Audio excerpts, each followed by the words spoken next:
Hello everyone and welcome back to Math Bolt Master. আৰম্ভ কৰোঁ আমাৰ আজিৰ সেশনটো তো আজি এটা নতুন সেশন আৰম্ভ কৰিম আমি ক্লাছ 6 চেপ্টাৰ নম্বৰ 6 আৰম্ভ কৰিম যোনটোৰ নাম হৈছে পেৰিমিটাৰছ এণ্ড এৰিয়া তো মানে এটা পেৰিমিটাৰ আৰু এৰিয়া কি বস্তু হয় হেতুৰ বিষয়ে আমি ভালদৰে বুজিব চেষ্টা কৰিম ইয়াতে আমাৰ কনসেপ্টবোৰ আছে পেৰিমিটাৰ আছে এটো হ'ব আমাৰ লেসন নম্বৰ 1 তাতে আমি পেৰিমিটাৰ ইন্ট্ৰোডাকচনৰ বিষয়ে অলপ কথা পাতি মানে পেৰিমিটাৰ কি হয় তাৰ পিছত এটা শেপ যদি দিয়া থাকে জিওমেট্ৰিক্যাল শেপ তো তাৰ পেৰিমিটাৰ কেনেকৈ ওলোৱা যায় আৰু আমি ইউনিট স্কয়াৰ ইউজ কৰি পেলাই পেৰিমিটাৰ এপ্ৰক্সিমেটলি কেনেকৈ ক্যালকুলেট কৰে হেতু চাম তাৰ পিছত ৰেক্টেংগল স্কয়াৰ ট্ৰায়াঙ্গল কিছুমান ষ্টেণ্ডাৰ্ড আমাৰ ফিগাৰ থাকিব জিওমেট্ৰিক্যাল ফিগাৰ তো তাৰ কিছুমান ফৰ্মুলা থাকিব তো তাৰে বিষয়ে আমি শিকিম তাৰ পেৰিমিটাৰ কেনেকৈ হ'লে তাৰ পিছত আমাৰ নেক্সট টপিকটো হ'ব perimeter of polygons with missing side lines তাৰ মানে আমাক এটা পলিগন দিয়া থাকিব পলিগন জেনেৰেলি আমি কি হয় এটো ভালদৰে বুজিব চেষ্টা কৰিম তো তাৰে পেৰিমিটাৰটো উলিয়াব লাগিব কিছুমান সাইডছ মিছিং থাকিব যদি সাইডছ মিছিং থাকে তেনেহলে তাৰ পেৰিমিটাৰটো কেনেকৈ ওলাই আমি হেতু শিকিম আৰু সবতকৈ ইম্পৰ্টেন্ট হৈছে ওয়াৰ্ড প্ৰবলেম তো পেৰিমিটাৰৰ ওপৰত কিছুমান ওয়াৰ্ড প্ৰবলেম থাকিব তো হেবোৰ আমি ভালকৈ শিকিব চেষ্টা কৰিম পেৰিমিটাৰ হৈ যোৱাৰ পিছত যেতিয়া পেৰিমিটাৰ ক্লিয়াৰ হৈ যাব নেক্সট কনসেপ্টটো যোনটো আহিব হেতু হৈছে এৰিয়া এৰিয়া কি হয় এটা যদি ৰেক্টেংগল দিয়া থাকে ৰেক্টেংগলৰ এৰিয়া কেনেকৈ ওলাই তো আমি হেতু চাম তাৰ পিছত এৰিয়াৰ কিছুমান ফৰ্মুলা থাকে ষ্টেণ্ডাৰ্ড ফৰ্মুলা থাকে তো ষ্টেণ্ডাৰ্ড ফৰ্মুলা ইউজ কৰি পেলাই আমি এৰিয়া ক্যালকুলেট কৰিম তাৰ পিছত আমাৰ থাকিব এৰিয়াৰ ওয়াৰ্ড প্ৰবলেমছ ভেৰি ইম্পৰ্টেন্ট হয় এৰিয়া ভালকৈ বুজি পালে ওয়াৰ্ড প্ৰবলেমবোৰ এনে ক্লিয়াৰ হৈ যাব দেন আমাৰ কিছুমান ফিগাৰ দিয়া থাকিব সেই ফিগাৰবোৰক ভাঙি পেলাই আমি এৰিয়া ওলাব পাৰিম কেতিয়াবা কিছুমান বছৰ ডাইৰেক্টলি আমি এৰিয়া ওলাব নোৱাৰো কিছুমান বাট হেতুক ভাঙি পেলাই আমি কিছুমান ষ্টেণ্ডাৰ্ড ফিগাৰলৈ লৈ যাম তাৰ পিছত তাৰ এৰিয়া আমি ইজিলি উলিয়াব পাৰিম ঠিক আছে তাৰ পিছত আৰু আমাৰ থাকিব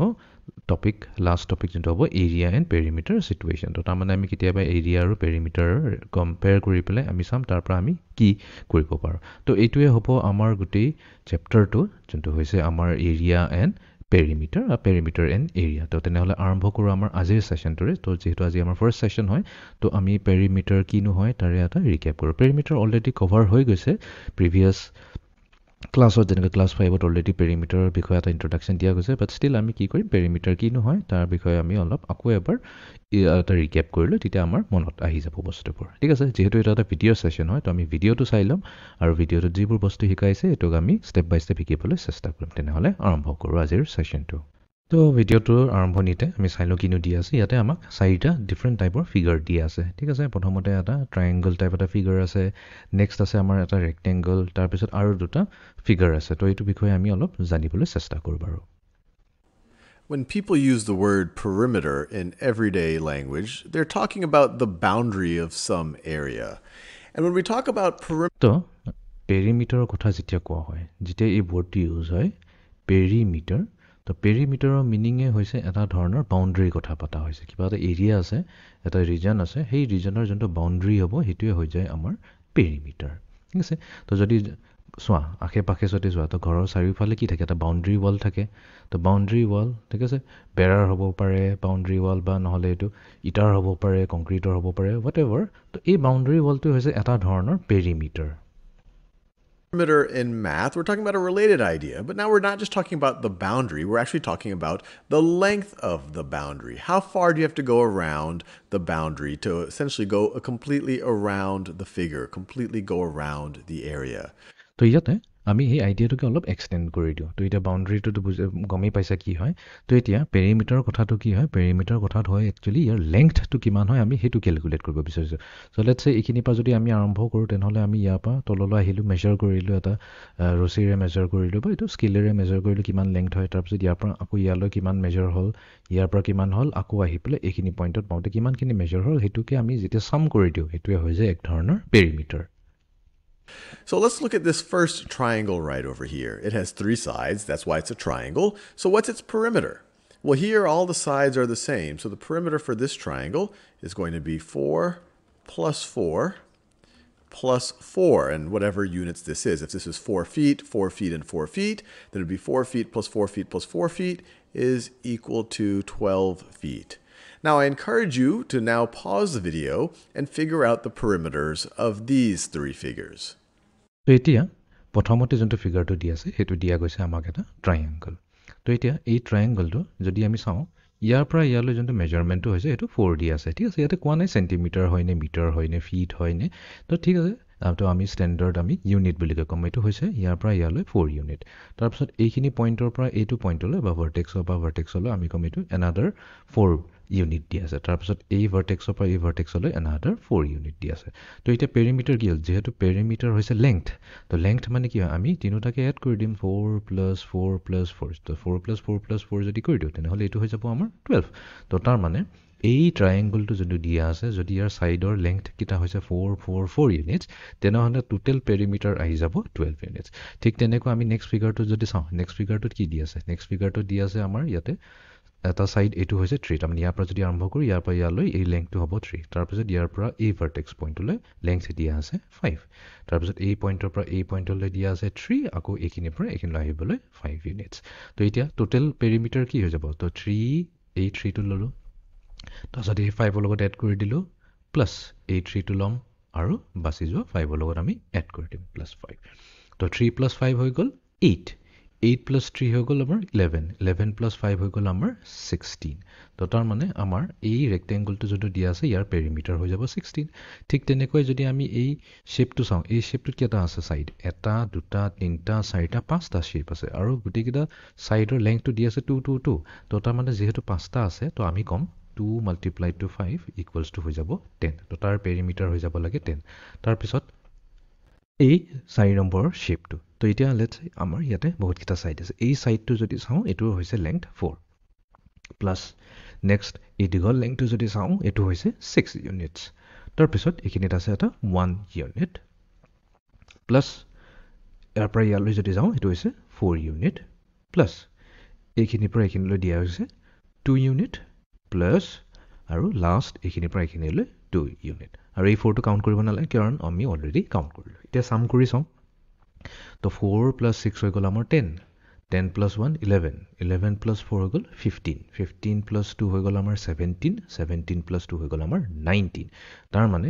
এই লাষ্টৰ 4 নম্বৰ ফিগাৰটোৰ যদি পেৰিমিটাৰ আমাক সোধে কি হয় তো এই পেৰিমিটাৰ হ'ব 19 Well, it's the exact same idea. We would just add the lengths of the sides. So let's say that these distances, let's say they're in meters. So let's say that this is 3 meters, and this is also 3 meters. This is a rectangle here. So this is 5 meters. This is also 5 meters. So what is the perimeter of this rectangle going to be? What is the distance around the rectangle that bounds this area? Well, it's going to be 3 + 5 + 3 + 5, which is equal to, let's see, that's 3 + 3 is 6, + 5 + 5 is 10. So that is equal to 16. And if we're saying these are all in meters, then it's going to be 16 meters. Now what about this pentagon? Let's say that each of these sides are 2, and I'll make up a unit here. Let's say they're 2 GNUs. 2 GNUs. That's a new unit that I've তো ইয়াতে এইটো যোনটো হৈছে শ্বেপটো পাঁচটা side থকা কাৰণে এইটোক আমি এটা স্পেচিয়েল নাম দিওঁ এই নামটো হৈছে ইয়াৰ পেণ্টাগন পেণ্টা মানে হৈছে 5 সেইকাৰণে আমি পেণ্টাগন ঠিক আছে ইয়াতে কি কৰিছে এই ভিডিঅ'টোত এটা এনেই নিজৰ ইচ্ছামতে এটা ইউনিট দি আছে যিহেতু ইউনিট দিয়া নাই ইয়াতে এই নামটো ল'লে গনুজ বুলি কয় ঠিক আছে তো তাৰমানে 2 গনুজ + 2 গনুজ + 2 গনুজ + 2 + 2 এনেকৈ কৰি পেলাই কি আহিব আনচাৰ আহিছে আমাৰ 10 তো তাৰমানে এই যদি এইটো আমাৰ এনেই নিজকে লোৱা যোনটো ইউনিটটো হৈছে এইটো গনুজ হৈ গ'ল ঠিক আছে যদি আমি চেণ্টিমিটাৰ লওঁ তেনেহ'লে এটা আমাৰ আনচাৰ চেণ্টিমিটাৰত আহিব মিটাৰত ল'লে মিটাৰত আহিব ফিট তো সেইটো আমি চাব লাগিব যোনটো আমাৰ লেংথ দিয়া আছে সেইটো চেণ্টিমিটাৰত আছে নে মিটাৰত আছে এটা বস্তু ধ্যান ৰাখিবা মই এটা কুৱেশ্যন সুধো বাৰু যদি এই পেণ্টাগনটো দিয়া আছে ঠিক আছে এই পেণ্টাগনটো দিয়া আছে এইটো দিয়া আছে 2 সেন্টিমিটাৰ এইটো দিয়া আছে 2 সেন্টিমিটাৰ এইটো দিয়া আছে 2 সেন্টিমিটাৰ এইটো 2 সেন্টিমিটাৰ বাট এইটো দিয়া আছে 2 মিটাৰ এই যদি সাম কৰো এই সামটো ইকুৱেলছ টু 10 হ'ব নে নাই এইটো চাবা যদি বুজি পোৱা তেনেহলে কমেন্ট সেকশনত কবা a new unit of distance that I have just invented 2 GNUs. So what is the perimeter of this pentagon in GNUs? Well, it's 2 + 2 + 2 + 2 + 2 GNUs. Or we're essentially taking 1, 2, 3, 4, 5 GNUs, five sides, each have a length of 2 GNUs. So the perimeter here, we could add 2 repeatedly 5 times, or you could just say this is 5 times 2 GNUs, which is equal to 10 GNUs, where GNU is a completely made up unit of length that I just made up. Here we have a more irregular polygon, but same exact idea. How would you figure out its perimeter? Well, you just add up the lengths of its sides. And here I'll just do it unitless. I'll just assume that this is some generic units. And here the perimeter will be 1 plus 4 plus 2 plus 2. Let me scroll over to the right a little bit. Plus 4 plus 6. So what is this going to be equal to? 1 plus 4 is 5, plus 2 is 7, plus 2 is 9, plus 4 is 13, plus 6 is 19. So this figure has a perimeter of 19 in whatever units these distances are actually given. তো আমিও পালো হেতু 19 তো very simple problem হয় তো এটো আছিল আমাৰ আজিৰ সেশনটো তো আই হোপ মনত পৰি গল পেৰিমিটাৰ কি হল তো পেৰিমিটাৰ হৈছে এটা ধৰণৰ বাউন্ডাৰী বাট আমি বাউন্ডাৰীয়ে নহয় বাউন্ডাৰী কোনটো লেংথটো হয় সেই গতি লেংথটো যেতিয়া আমি এড কৰি পেলাই যোনটো সামটো পাওঁ হেতুৱে হৈ যাব আমাৰ perimeter so see you in the next session thank U